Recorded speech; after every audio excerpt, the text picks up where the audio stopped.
Yaitu Gosen Maigawara Soto untuk meledakkan Lucy, atau yang lebih tepatnya menutup jalan untuknya kabur bersama Zoro. Kemudian ditunjukkan Mars melihat Lucy dan masih dalam bentuk awakeningnya. Jinbe dan Zoro sudah menjauh dan Zoro melihat Mars berkata, "Hei, apa itu Jinbe?" Jinbe pun tidak menjawabnya. Kemudian Mars yang sedang berhadapan dengan Lucy yang terluka parah bertanya, "Di mana Yok berada?" Lucy menjawabnya, "Yok ditahan di ruang kendali gedung A, lantai 4.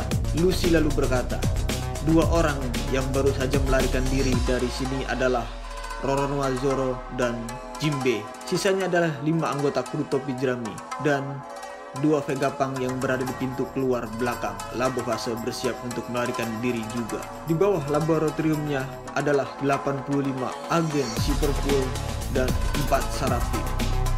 Lucy memberitahu bahwa pesan Vegapunk akan dimulai dalam 6 menit lagi. Kemudian Mars memuji Lucy dan berkata, "Aku tidak punya apa-apa lagi untuk ditanyakan.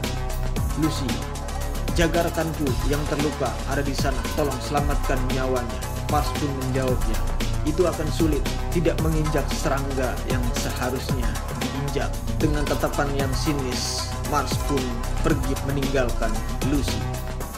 Chapter berlanjut. Para raksasa Do dan Brogy bertanya kepada Luffy tentang Nika, tapi Luffy masih tidak mengerti apa yang mereka bicarakan. Diperlihatkan Dory membunyikan tanduk Viking dan para raksasa mendengar bunyian dari tanduk Viking tersebut. Para raksasa berkata, "Sepertinya kapten kita telah bertemu dengan Luffy, si topi jerami. Ayo kita mundur ke kapal. Pelarian kita dimulai sekarang. Satu-satunya misi kita adalah mengumpulkan mereka dan melarikan diri. Bahkan jika kita menyerang kapal-kapal ini, toh mereka tidak punya harta karun. Dan Warkuri pun merespon sinyal untuk mundur tersebut dari para raksasa. Warkuri berkata, sinyal untuk mundur ya? Sekarang ini masalahnya, aku akan membunyikan seruan peringatanku juga. Seperti itu, jangan lari.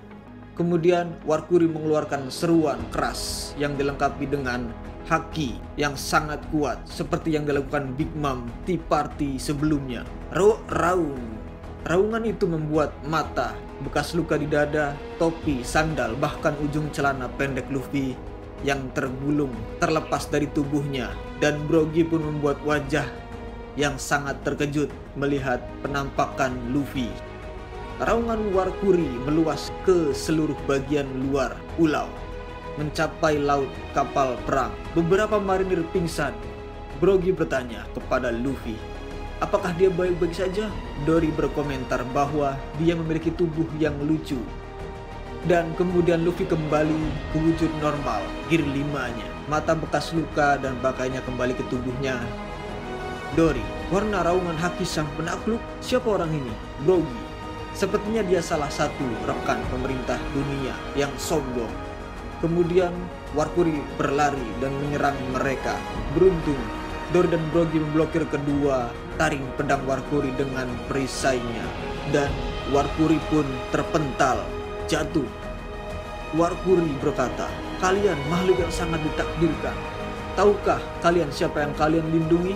Dory dan Brogy menjawab, tentu saja, dia teman kita. Gak. Dan diperlihatkan Saturnus berkomentar, selama kamu memanggilnya seperti itu, semakin banyak alasan bahwa dia harus dihapuskan dari sejarah. Kemudian Saturnus mengeluarkan beberapa gelembung hitam. Luffy berteriak, itu pasti racun, jangan sentuh. Luffy mengambil sebatang pohon dan mengubahnya menjadi tongkat baseball dengan cara menggerogotinya sambil tertawa.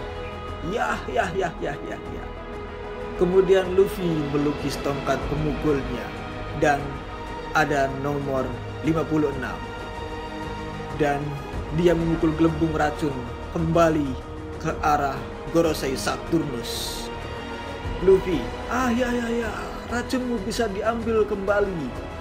Dan kemudian gelembung racun meledak. Luffy membuat wajah terkejut dengan gear 5 seperti biasanya. Luffy, apa? Mereka meledak?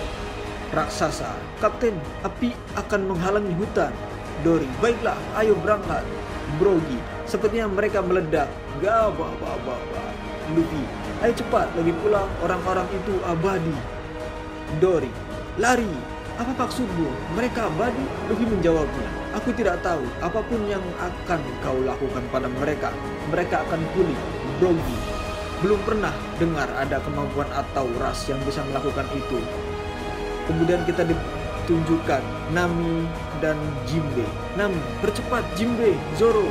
Jinbe menjawabnya melewati dinding musi. Iya, aku berangkat lebih cepat kalau aku lari. Dan ditunjukkan Bonnie. Lihat, di depan kapal, wakil Laksamana Pomsky, Guillotine dan Red King menghalangi jalan mereka.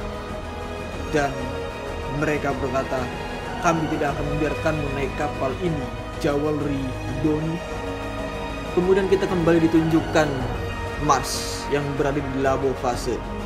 Mars melihat Yok dan bertanya, di mana pesan itu disiarkan? Yok takut melihat wujud binatang dari Mars. Kemudian Shin beralih ke keadaan Kizaru.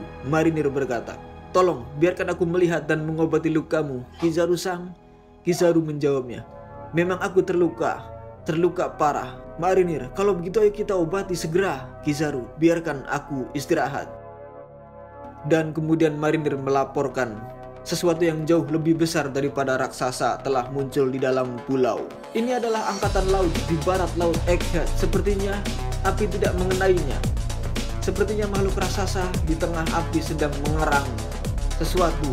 Dan di panel terakhir kita ditunjukkan bangkitnya raksasa besi kuno yang sudah berdiri sambil berkata, maaf Joy Boy, dan disertai dengan catatan akhir.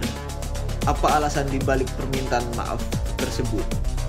Dan untuk chapter selanjutnya 1112 akan tayang 3 minggu ke depan.